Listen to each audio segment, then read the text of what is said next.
Par rapport à la future loi El Khomri, les 35 heures sont détricotées. Ok. C'est une volonté du MEDEF parce qu'ils veulent plus de souplesse et aussi plus de compétitivité par rapport aux autres pays d'Europe. Les 35 heures, l'idée première, c'était de pouvoir baisser les heures de travail pour avoir un peu plus de recrutement. Et là, il y a pas mal de chômage. Est-ce que c'est une bonne voie de détricoter les 35 heures? Alors, il ne s'agit pas de détricotage des 35 heures. Il s'agit de casse du Code du travail dans son intégralité. C'est-à-dire, c'est une rupture théorique, politique et juridique fondamentale avec un siècle d'histoire du Code du travail. Le Code du travail a été érigé en France entre 1906 et 1910 à partir d'un événement qui a marqué toutes les mémoires, la catastrophe de Courrières. Et il y a eu, c'était dans le fond de la mine, 1099 morts. Qu'est-ce qui s'est passé à ce moment-là?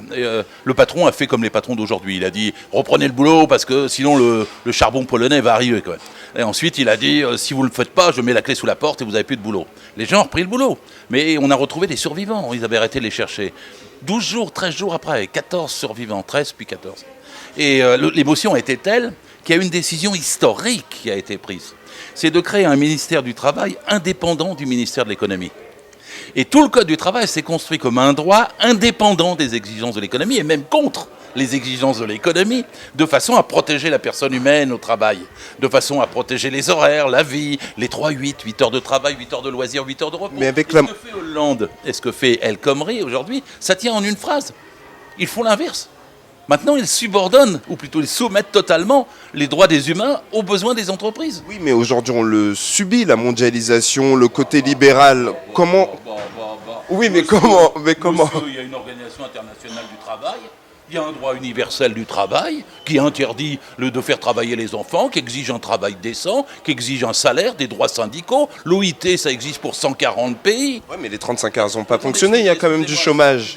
Le chômage a augmenté. Le seul moment, depuis 30 ans, où on a fait baisser le chômage de 400 000, c'est au moment des 35 heures. Et maintenant, la question qui se pose, c'est qu'on a du retard, il faut passer aux 32 heures vite. Parce que c'est la seule solution contre le chômage de masse. Vous avez aujourd'hui 850 000 naissances depuis 15 ans en France.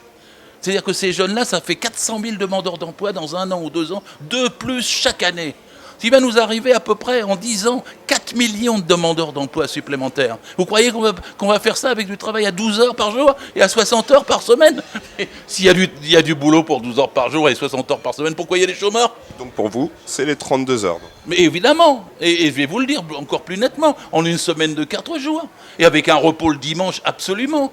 Et je ne comprends même pas comment quelqu'un qui est issu de la gauche peut imaginer qu'aujourd'hui, il faut aller travailler 12 heures, il faut permettre la semaine de 60 heures, il faut diminuer le repos quotidien de 11 heures, il faut faire des apprentis qui travaillent 40 heures, il faut admettre des forfaits jours qui dépassent toutes les durées maximales, il faut compter la durée du travail sur 3 ans au lieu d'1 an. Je peux vous énumérer la loi El Khomri, parce que tout ce qui dépend de la négation de la conception du code.